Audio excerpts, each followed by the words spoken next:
आक्षेप किया करते हैं। उनको प्राणनाथ जी की महिमा अच्छी नहीं लगती। आप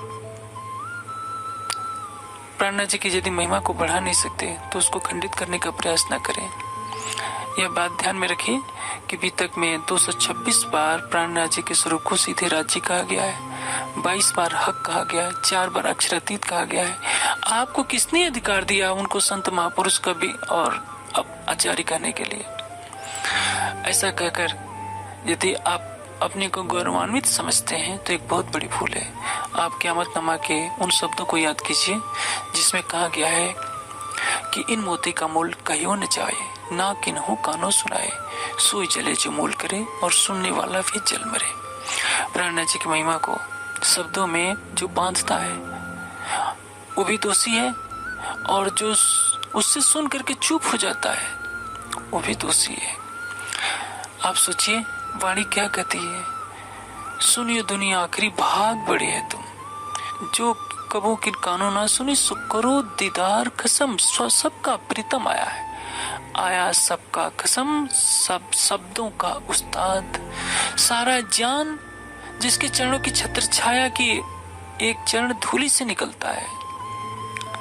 आप उस प्राणेश्वर को जो हमारा हृदयेश्वर है, अखिलेश्वर है, प्राणेश्वर है, प्राणवल्लभ है, प्राणजीवन है, प्राणनाथ है, उसको अपने संतों की पंक्ति में खड़ा कर दिया केवल अपने अहं को पुष्ट करने के लिए। तो याद रखिए ऐसा तो कोई ब्रह्मात्मा नहीं कर सकते।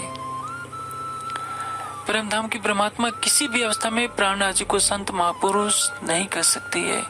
कि छत्रसाल जी ने स्पष्ट कहा है, श्री ठकुरानी जी संग ले पधारे मेरे घर, धनी बिना तुम्हें और देखे सो नहीं मिसल मात पर। वो परमधाम की ब्रह्म सृष्टि नहीं, क्षण भर के लिए यदि मान लिया जाए आप परमधाम की ब्रह्म सृष्टि भी है और दावे करके आचार्य संत महापुरुष कह रहे हैं, तो आप सोचिए जब परमधाम में राज्य के सम्मुख आपकी परात्म जागृत होगी तो आप क्या यही कह करके खुश होंगे कि मैंने आपको संत महापुरुष के रूप में बता दिया था? आपके पास तात्विक दर्शन है, आप सारे ब्रह्मांड को चमत्कृत कर सकते हैं, लेकिन इसके लिए आत्मबल होना चाहिए।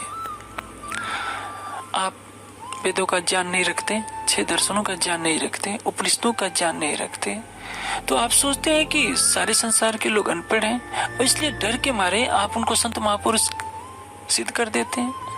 आप तारतम्यवाणी के प्रकाश में वेद के विद्वानों का मार्गदर्शन कर सकते हैं, उपनिषद और दर्शन के विद्वानों को मार्गदर्शन कर सकते हैं,